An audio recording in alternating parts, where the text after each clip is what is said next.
এরা তিনজন ইন্টারন্যাশনাল পাগল। এরা নিজেদেরকে এজেন্ট বলে দাবি করে। এরা এখানে এসেছে একটা রিমোট খুঁজতে।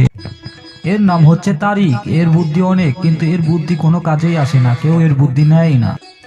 আর ইনি হলেন মিস্টার আহাদ। ইনি নিজেকে খুবই বুদ্ধিমান ভাবেন, কিন্তু তার মাথায় কোনো বুদ্ধিই নেই। ইনি হলেন আব্দুল্লাহ। তার হাসি দেখেই বুঝতে পেরে গিয়েছেন তার কি রকম বুদ্ধি আছে। তিনিও তাদের মধ্যে একজন। অনেক হয়েছে, এবার ইউনিভার্সাল রিমোটটা আমাদের খুঁজে পেতেই হবে। হট, এটা কি আমাদের রিমোট নাকি এটা আমাদের জীবন? সামান্য একটা টিভির রিমোটের জন্য দুজন কি লাগাইছে। লিডার, মাটি করে শুরু করবো নাকি? আমার মনে হচ্ছে এটা মাটির তলেই আছে, আমাদের এটা মানে খুঁজতেই হবে যেভাবেই হোক।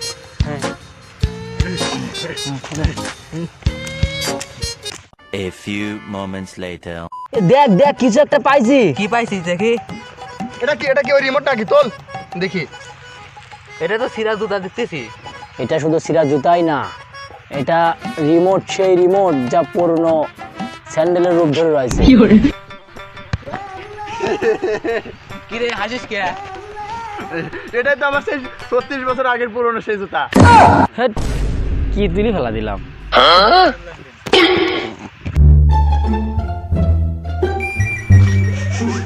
থাম, আমার এখানে মনে হচ্ছে রিমোটটা পড়ে আছে, গন্ধটা শুনে আমি টের পাচ্ছি।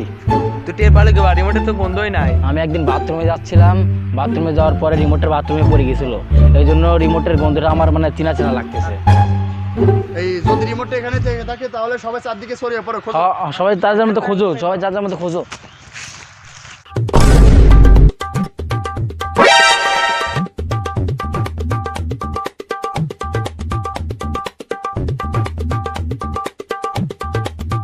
এ ওখানে কি ধরুন দেখাচ্ছে দেখি। এ আহাত পাইছি, এ আহাত পাইছি কিছু। আয় দেখায়। কিরে পাইছিস? এর মধ্যে মনে হয় রিমোট আছে। এটা তো দেখতেছি গুপ্তধন। এটা তোদের গুপ্তধন না রে, এটা মাটি। তারপর তারা রিমোট খুঁজে না পেয়ে একটা গাছের নিচে গিয়ে বসলো।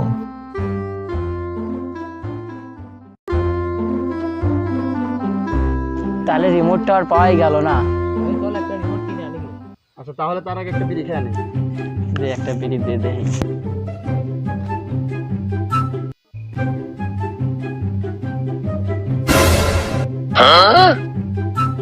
রিমোট তোর পকেটে ছিলি? আমি কখন যিনি পকেটে রাখছিলাম আমার মনে নাই। ইয়ে শালা, মার শালা।